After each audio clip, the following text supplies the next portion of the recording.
Hi student, good morning. Today we study classification of the element. सबसे पहले हम लोग जानेंगे क्लासिफिकेशन है क्या, व्हाट इज क्लासिफिकेशन। तो क्लासिफिकेशन क्या होता है? Classification organization of the element, group organization of the element. देखिए प्रेजेंट टाइम में जो है टोटल नॉन एलिमेंट 118 है और हमारे पास वेल ऑर्गेनाइज्ड पीरियोडिक टेबल है। लेकिन जो है in earlier time, golden time, ये चीज़ें नहीं थी कि नॉन एलिमेंट 118 हो और हमारे पास इतनी वेल ऑर्गेनाइज्ड पीरियोडिक टेबल हो। तो हमारे साइंटिस्ट ने क्या किया? हमारे साइंटिस्ट ने इस पर जो स्पेशली वर्क किया है। तो मेन साइंटिस्ट जो है इसमें डोबेराइनर है, इन्होंने अपनी ट्रेड थ्योरी दी है। न्यूलैंड्स हैं, इन्होंने अपना ऑक्टेव रूल दिया है। मेंडलीफ ने दिया अपनी पीरियोडिक टेबल। उसके बाद हमारी जो प्रेजेंट टाइम है, हमारी जो है बोर पीरियोडिक टेबल है। बोर पीरियोडिक टेबल हमारी जो है ठीक, जो एटॉमिक नंबर और इलेक्ट्रॉनिक कॉन्फ़िगरेशन पे ये हमारी बनाई गई है। ठीक, ये हमारी जो मॉडर्न पीरियोडिक टेबल है, हमारी long form of periodic table है, ये हमारी जो है एटॉमिक नंबर और इलेक्ट्रॉनिक कॉन्फ़िगरेशन पे बनाई गई है। लेकिन इन टाइम ऑफ मेंडलीफ के समय तक ये जो हमारी पीरियोडिक टेबल थी, इसका मेन बेस जो था वो एटॉमिक वेट होता था। तो चलिए ठीक है, हम लोग थोड़ा एक एक करके डिस्कस करते हैं। तो इस पे साइंटिस्टों ने मतलब कैसे क्या किया है, सबसे पहले हम लोग ये जानते हैं जो है in primary as earlier time the known element were very little. प्राथमिक समय में जो है ज्ञात तत्वों की संख्या बहुत कम थी, इसलिए हम क्या करते, सारे एलिमेंट की स्टडी हम सेपरेटली फॉर्म में कर लेते थे।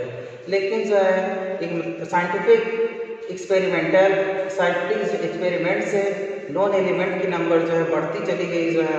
तो इसलिए जो है उनके स्टडी, अलग अलग स्टडी, सारे एलिमेंट की अलग स्टडी, उसकी फिजिकल प्रॉपर्टी, केमिकल प्रॉपर्टी और अदर प्रॉपर्टी हैं, सारी प्रॉपर्टी को जो है एक साथ स्टडी करना इतना आसान नहीं था। तो साइंटिस्ट का दिमाग जो है, साइंटिस्ट का ध्यान इधर अटेंड हुआ कि ऐसा कुछ न कुछ सिस्टम बनाया जाए, ऐसा न कुछ वो तरीका अपनाया जाए जो है जिससे एलिमेंट की स्टडी इजी हो जाए। तो एलिमेंट की स्टडी को इजी करने के लिए जो है इस पे कुछ साइंटिस्ट हैं जिन्होंने इस पे वर्क किया। तो सबसे पहले साइंटिस्ट हैं डोबेराइनर ने अपनी ट्रेड थ्योरी दिया है। डोबेराइनर ने जो है थ्री एलिमेंट के ग्रुप बनाए हैं। इसमें एलिमेंट हैं lithium, sodium, potassium, beryllium, magnesium, calcium, fluorine, chlorine, bromine. ये एलिमेंट्स होते हैं element atomic increasing atomic weight पे अरेंज किए गए हैं। लिथियम का जो होता है एटॉमिक नंबर 3, एटॉमिक वेट 7 होता है। सोडियम Na होता है, इसका एटॉमिक नंबर 11 और एटॉमिक मास 23 होता है। पोटेशियम का हमारा एटॉमिक नंबर 19 है और एटॉमिक मास 39 है।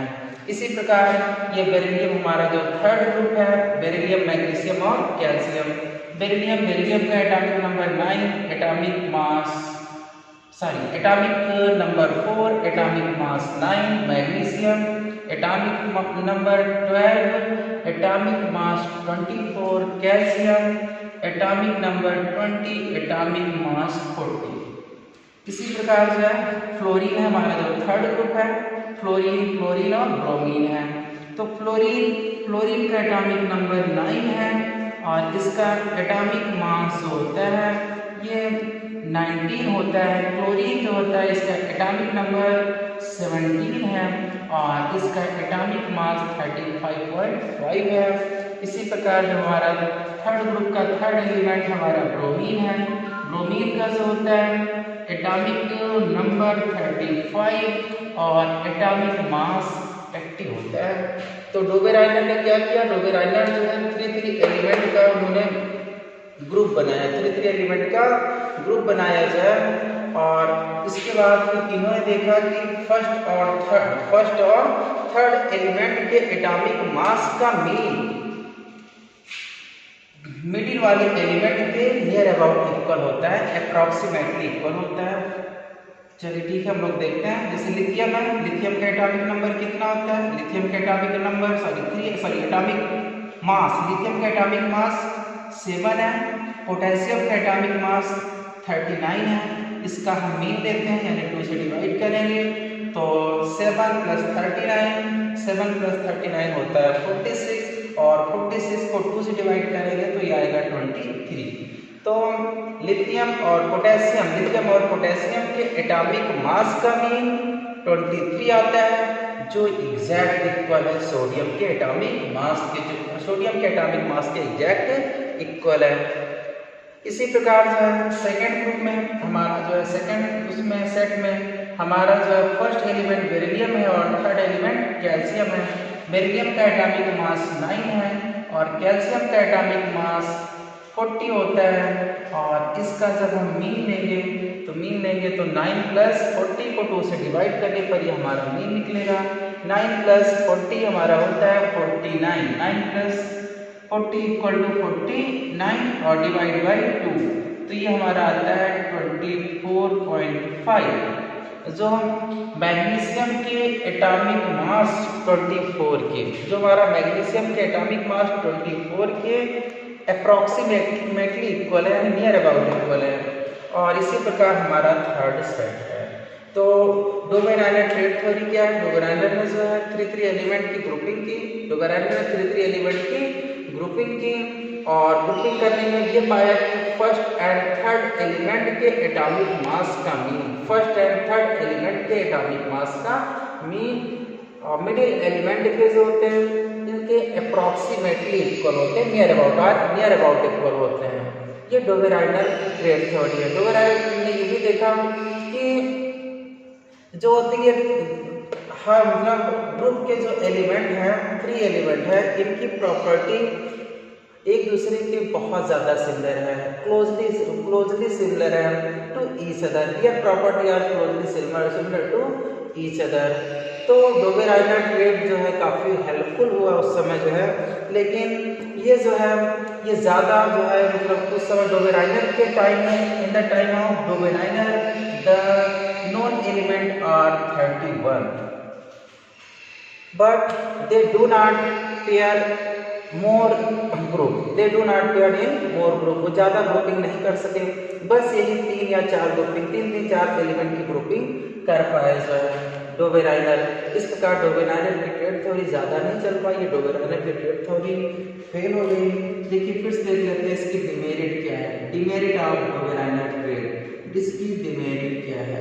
तो डिमेरिट वही है कि डोबेराइनर के टाइम में जो है नॉन एलिमेंट 31 थे, डोबेराइनर के टाइम में नॉन एलिमेंट 31 थे, लेकिन इनकी जो 3 एलिमेंट का जो सेट था ये ज़्यादा नहीं हो पाया, सारे एलिमेंट के लिए नहीं हो पाया जो है। ठीक, तो इसकी हम डिमेरिट कह सकते हैं Dobereiner do not provide set for all element, all 31 element. तो इसको हम लिख सकते हैं डोबेराइनर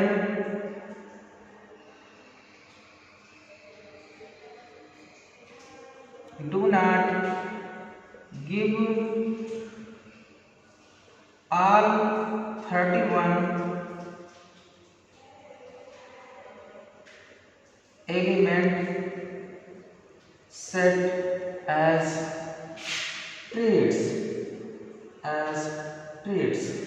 तो ये हमारा वो डोबेराइनर ट्रेड थ्योरी और इसकी डिमेरिट ये है कि डोबेराइनर के टाइम में नॉन एलिमेंट 31 थे और सारे 31 एलिमेंट का सेट ये प्रोवाइड नहीं कर पाए जो है। Dobereiner do not give all 31 element set as triad. तो हम लोग नेक्स्ट थ्योरी के चलते हैं, क्लासिफिकेशन थ्योरी। जो हमारा नेक्स्ट क्लासिफिकेशन थ्योरी है वो हमारा जो है ऑक्टेव, न्यूलैंड्स ऑक्टेव रूल है, न्यूलैंड्स लॉ ऑफ ऑक्टेव जो हमारी जगह ठीक है। सेकेंड क्लासिफिकेशन थ्योरी हमारी जो है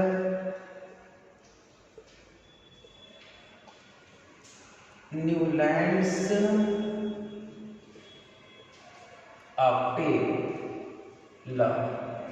न्यूलैंड्स ऑक्टेव ला। तो न्यूलैंड्स ने क्या किया, न्यूलैंड्स में जो है ये म्यूजिक टाइम सारे गामा पा, म्यूजिक टाइम है सारे गा मा पा धा नी, सारे गामा पा धा नी। ये म्यूजिक राइम के मंडलीप ने सॉरी न्यूलैंड्स ने क्या किया, ये म्यूजिक राइम सारे गामा पा धा नी पे जो है एलिमेंट को उनकी इंक्रीजिंग एटॉमिक मास के ऑर्डर में इन्होंने अरेंज किया। तो इनके अरेंजिंग ऑर्डर देख लीजिए है, इन्होंने lithium, beryllium, boron, carbon, nitrogen, oxygen, fluorine, उसके बाद सोडियम, बेरिलियम, ऑक्टेवियम, मैग्नीशियम, एल्युमिनियम, कार्बन के बिलो सिलिकॉन है, नाइट्रोजन के बिलो फास्फोरस है, ऑक्सीजन के बिलो सल्फर है और फ्लोरीन और ये पोटेशियम और ये कैल्शियम। तो डोबे राइटर ने क्या किया जो है एलिमेंट के इंक्रीजिंग, एलिमेंट के एटॉमिक मास के इंक्रीजिंग ऑर्डर में एलिमेंट को सेट किया। ओके, उन्होंने क्या किया, न्यूलैंड्स ने क्या किया, एलिमेंट को उनकी एटॉमिक मास के increasing order lithium, beryllium, boron, carbon, nitrogen, oxygen, fluorine, sodium, magnesium, aluminium, silicon, phosphorus, sulphur, chlorine, calcium और पोटेशियम एंड कैल्शियम, इस पे इन्होंने मतलब इस तरह से इन्होंने अरेंज किया और उन्होंने देखा कि एवरी 8 एलिमेंट इन न्यूलैंड्स ऑक्टेवड्रा, इसको हम लोग कहते हैं, इनका जो एक्सप्लेनेशन ये रहा कि एवरी 8th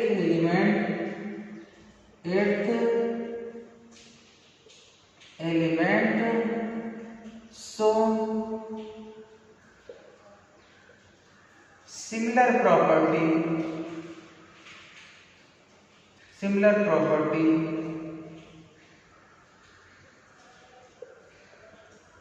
of first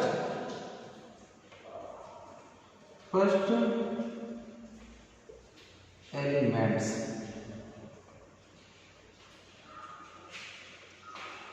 तो न्यूलैंड्स ऑक्टेव रूल क्या है, if we arrange element to their increasing atomic mass on the music rhyme Saregama पाधानी, every 8 element shows similar property of first element। देखिए हम लोग देखते हैं जैसे लिथियम है, लिथियम का 8वां जो होता है ये हमारा लिथियम का 8th एलिमेंट हमारा जो होगा सोडियम होगा, ये first, second, third, fourth, fifth, six, 7, 8, lithium का 8 हमारा सोडियम होगा, इसलिए बेरिलियम का 8 हमारा बेरिलियम 1 2 3 4 5 6 7 8, बेरिलियम का 8 मैग्नीशियम होगा, बोरान का 8 एल्युमिनियम होगा, कार्बन का 8 सिलिकॉन होगा, नाइट्रोजन का 8 फास्फोरस होगा और ऑक्सीजन का 8 सल्फर होगा। इसी तरह से ये जो है फर्स्ट एलिमेंट 8th एलिमेंट की सिमिलर प्रॉपर्टी शो करता है। ये न्यूलैंड्स ऑक्टेव ला है। एक बार हम लोग फिर देखते हैं न्यूलैंड्स ने क्या किया। न्यूलैंड्स ने म्यूजिक राइम सारेगामा पाधानी पे एलिमेंट को इंक्रीजिंग ऑर्डर में, एलिमेंट को उनके एटॉमिक मास के इंक्रीजिंग ऑर्डर पूरा हम लोग लिख देते हैं। इफ वी अरेंज, ये हम सेंटेंस पूरा कंप्लीट कर देते हैं। If we arrange to element to their increasing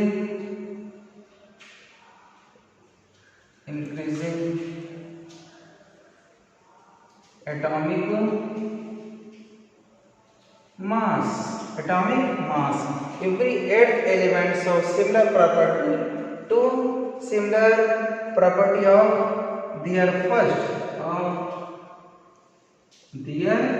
first element. Newland's octave rule: if we arrange two elements to their increasing atomic mass, every 8th element shows similar property of their first element. Newland's octave law है। इसके बाद Newlands octave law जो है ये भी ज़्यादा success नहीं हो पाया, जो है ये भी आगे जाके फेल हो गया। जो है इसकी डिमेरिट क्या है, अब हम लोग इस पे डिमेरिट या इसके डिसएडवांटेज क्या है इस पे हम लोग डिस्कस करेंगे। डिमेरिट और disadvantage of Mendeleev periodic table.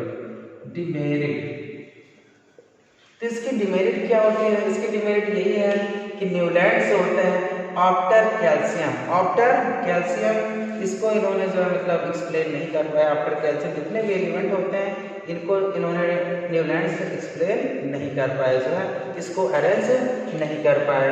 ठीक, डिमेरिट, इसकी डिमेरिट हम लोग लिखते हैं after calcium, after calcium they do not set higher element, higher element. और इसके बाद ये भी देखा गया, सॉरी एलिमेंट, MENT, एलिमेंट। ठीक, इसके बाद ये भी देखा गया जो है कि न्यूलैंड्स ने मतलब जो सिमिलर प्रॉपर्टी होते हैं, सिमिलर प्रॉपर्टी डिसिमिलर प्रॉपर्टीज होते हैं एलिमेंट, वो एक साथ हो गए, और सिमिलर प्रॉपर्टी के एलिमेंट होते हैं वो क्या हो गए, डिफरेंट प्लेस पे हो गए। तो इस तरह से न्यूलैंड्स का ऑक्टेव जो होता है ये भी फेल हो गया। तो नेक्स्ट इसके बाद आते हैं रशियन साइंटिस्ट D.I. मेंडलीव। इन्होंने क्लासिफिकेशन की उसमें जो है बहुत सबसे कह लीजिए कि सटीक और सार्थक प्रयास किया है D.I. मेंडलीव ने जो है। ये रशियन साइंटिस्ट मेंडलीव थर्ड हमारे जो है थर्ड क्लासिफिकेशन हमारा है, ये जो बेस्ड है जिसको दिया थर्ड क्लासिफिकेशन, इसको दिया है मेंडलीव ने। Mendeleev's periodic table, periodic Mendeleev's classification दे। सबसे पहले मैं लिखते हैं Mendeleev classification, sorry Mendeleev classification. Mendeleev ने अपना क्लासिफिकेशन दिया है 1869 में। मेंडलीव के टाइम तक जो है 63 एलिमेंट नॉन थे। मेंडलीव के टाइम तक नॉन एलिमेंट थे 63। तो सबसे पहले आइए हम लोग देखते हैं मेंडलीव पीरियोडिक टेबल। इनका जो है मेंडलीव ने एक पीरियोडिक लॉ दिया है, periodic law. Periodic law Mendeleev की जो है क्लासिफिकेशन, मेंडलीव की क्लासिफिकेशन ये भी जो है एटॉमिक मास पे बेस्ड है। तो मेंडलीव ने बताया द प्रॉपर्टी ऑफ एलिमेंट, इन्होंने कहा the properties of element are periodic function, are periodic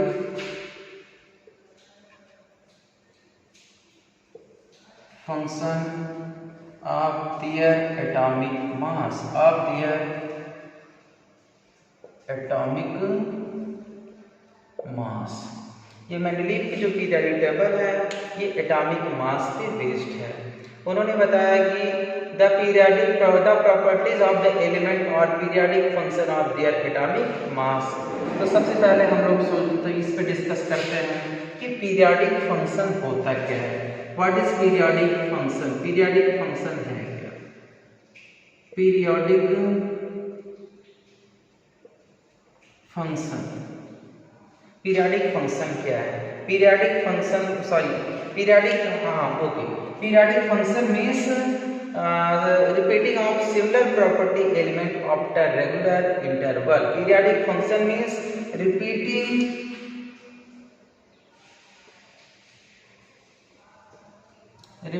of similar properties element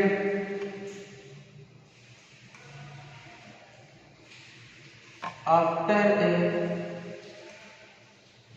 regular interval is called periodic function, is called periodic function, periodic function. वो regular interval क्या है, regular interval जो है वो उसके बारे में हम लोग आगे नेक्स्ट डिस्कस करेंगे। वो रेगुलर इंटरवल क्या है थोड़ा मैं आपको बता देता हूँ सर। जो एलिमेंट की ग्रुपिंग की गई है पीरियोडिक टेबल में, ये 2, 8, 8, 18, 18, 32, 32, 32 होता है। इसी को हम लोग जो है रेगुलर इंटरवल कहते हैं। पीरियोडिक टेबल को 2, 8, 8, 18, 18, 32, 32, तो इसी रेगुलर इंटरवल पे जो सेम प्रॉपर्टी के एलिमेंट होते हैं वो रिपीट करते हैं, जिसे हम लोग क्या कहते हैं, जिसे हम पीरियोडिक फंक्शन कहते हैं। फिर से देख लीजिए पीरियोडिक फंक्शन क्या होता है, repeating of similar property element after a regular interval is called periodic function. चलिए ठीक है, नेक्स्ट अब हम लोग जानते हैं मेंडलीव की पीरियोडिक टेबल के बारे में। मेंडलीव की पीरियोडिक टेबल इनकी कैरेक्टरिस्टिक्स क्या है, सबसे पहले हम लोग जो है इस पे कैरेक्टरिस्टिक्स पे डिस्कस करते हैं।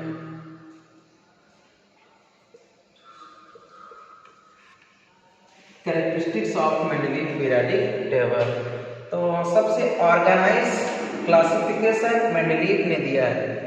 मतलब अगर जो है किसी ने क्लासिफिकेशन के एरिया में अगर किसी ने जो है मतलब ऑर्गेनाइज या वेल डेवलप अगर कोई वर्क किया है तो वो है मेंडलीव। मेंडलीव ने क्या किया, मेंडलीव ने जो है एलिमेंट को ग्रुप और रो में अरेंज किया है। क्लासिक ग्रुप क्या होता है, ये vertical column are called group. तो मेंडलीव ने क्या किया, जो है मेंडलीव ने एलिमेंट को जो है ग्रुप और रो में अरेंज किया। मेंडलीव ने जो है एलिमेंट को ग्रुप और रो में अरेंज किया। देखिए जो है ग्रुप क्या होते हैं, ये वर्टिकल कॉलम होते हैं। वर्टिकल कॉलम ग्रुप क्या है, वर्टिकल कॉलम, ग्रुप और वर्टिकल कॉलम, वर्टिकल कॉलम। और उसके बाद हमारा जो है पीरियड है, पीरियड जो है ये हमारा हॉरिजॉन्टल कॉलम होते हैं। हमारे क्या होते हैं, हॉरिजॉन्टल कॉलम होते हैं। एक बार हम लोग फिर से देख लेते हैं। सबसे जो है वेल ऑर्गेनाइज्ड क्लासिफिकेशन किसका रहा है, मेंडलीव का रहा है। मेंडलीव ने जो है पीरियोडिक टेबल को ग्रुप और पीरियड में अरेंज किया। जो है वर्टिकल कॉलम ग्रुप होते हैं और हॉरिजॉन्टल कॉलम पीरियड होते हैं। और जो है मेंडलीव की पीरियोडिक टेबल में नंबर ऑफ वर्टिकल कॉलम 8 थे और हॉरिजॉन्टल कॉलम 7 थे। जो है इसमें 9 ग्रुप 0 ग्रुप एब्सेंट था। In Mendeleev periodic table 9 group 0 group was absent. अब इसके कैरेक्टरिस्टिक पे हम लोग थोड़ा सा इस पर डिस्कस करते हैं। मेंडलीव ने क्या किया, मेंडलीव ने जो है एलिमेंट को उनकी इंक्रीजिंग एटॉमिक नंबर में के ऑर्डर में अरेंज किया। मेंडलीव ने एलिमेंट को उनकी इंक्रीजिंग एटॉमिक मास के ऑर्डर में अरेंज किया और सिमिलर प्रॉपर्टी को एक साथ रखने के लिए उन्होंने अपनी पीरियोडिक टेबल में जगह जगह कुछ खाली स्थान छोड़ा जो है। और मेंडलीव के टाइम में जो है डिस्कवर्ड एलिमेंट 63 थे। 9 ग्रुप 0 ग्रुप वाज एब्सेंट, 9वां ग्रुप 0 ग्रुप मेंडलीव की पीरियोडिक टेबल में एब्सेंट था। ओके, तो ज्यादा